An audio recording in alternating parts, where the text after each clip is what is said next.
Hello అండి, అందరూ ఎలా ఉన్నారు? Welcome back to my channel ఫలహారాల బండి. ఈరోజు నేను ఒక ముఖ్యమైన వీడియోతో మీ ముందుకు వచ్చానండి.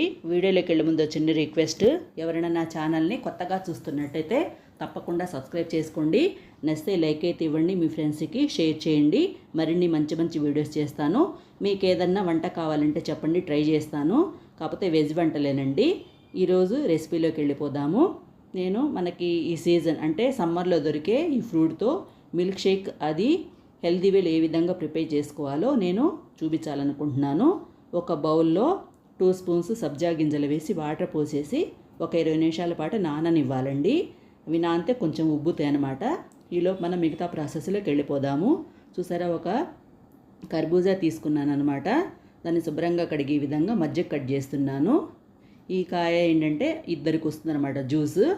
దాన్ని బట్టి చూసుకొని చేసుకోండి, మీ ఇంట్లో ఎంతమంది ఉంటారో. మధ్యలో విత్తనాలు ఉంటాయి కదా, దాన్ని ఈ విధంగా ఈజీగా స్పూన్తో తీసేసుకోవచ్చు అనమాట.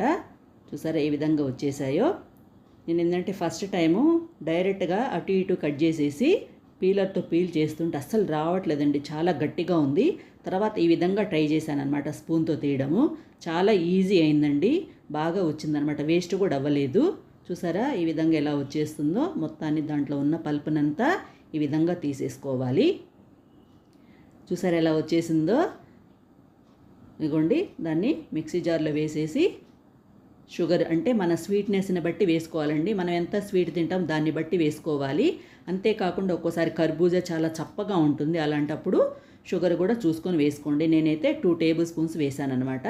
దాంట్లో ఒక చిన్న గ్లాస్ వాటర్ పోసేసి మూత పెట్టేసి మెత్తగా గ్రైండ్ చేసుకొని దాంట్లో 2 గ్లాసు ఫ్రిడ్జ్లో పెట్టిన పాలన్నమాట, అంటే కాచి చల్లార్చిన పాలైతే పోస్తున్నాను. పచ్చి పాలైతే పొయ్యొద్దండి, ఎప్పుడు కాచి చల్లార్చిన పాలు పొయ్యండి. అవి కూడా వేసి మిక్సీ పట్టేసుకొని ఈ విధంగా ఈ బౌల్లో గ్లాసు జార్ ఉంటాయి కదా కప్పులు, వాటిలో వేసేస్తున్నాను అనమాట. చూసారా, చూస్తుంటేనే చాలా బాగుంది కదా, తాగటానికి కూడా చాలా బాగుందండి. ఇప్పుడు మనం దీంట్లో సబ్జా గింజలు ఉన్నాయి కదా, నాన్నయ్య, చూసారా ఎలా నాన్నయ్యో. ఒక్కో దాంట్లో 1.5 స్పూన్ అలా వేసాను అనమాట. ఒకవేళ మిగిలిన అనుకోండి సబ్జా గింజలు, మనం బాటిల్లో వాటర్ పట్టేసుకొని దాంట్లో సబ్జా గింజలు వేసుకొని అవి రోజంతా తాగుతూ ఉండండి.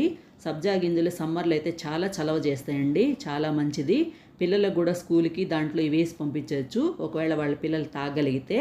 లేదంటే ఈ విధంగా మనం ఏదైనా మిల్క్ షేక్ చేసినప్పుడు ఈ విధంగా నానబెట్టి కంపల్సరీగా వాళ్ళకి ఈ విధంగా చేసి ఇవ్వండి. నేనైతే ఇప్పుడు దీంట్లో హార్లిక్స్ ఉంది కదా, అది పైన ఇలా వేస్తున్నాను అనమాట. చాలామంది బూస్ట్ అని చెప్పారు, కానీ కొంతమంది అయితే హార్లిక్స్ వేయండి చాలా బాగుంటుందన్నారు. ఆ విధంగా ట్రై చేశాను అనమాట, హార్లిక్స్ వేసి. టేస్ట్ అయితే చాలా బాగుందండి. హార్లిక్స్ కూడా పిల్లలకి చాలా మంచిది కదా, చాలా బాగుంది, చెప్పడం కాదు, నిజంగా చాలా బాగుందండి. మీరు కూడా ట్రై చేసి ఎలా వచ్చిందో కామెంట్ చేయండి. పిల్లలకి ఈ విధంగా చేసి పెట్టేశారనుకోండి చాలా ఇష్టంగా తాగేస్తారు. ఫ్రూట్స్ అంటే చాలామంది పిల్లలు గొడవ చేస్తారు, మా పిల్లలైనంతే. వాళ్ళకి ఇలా విధంగా చేసి పెడతానమాట. నచ్చితే సబ్స్క్రైబ్ చేయండి. Thank you.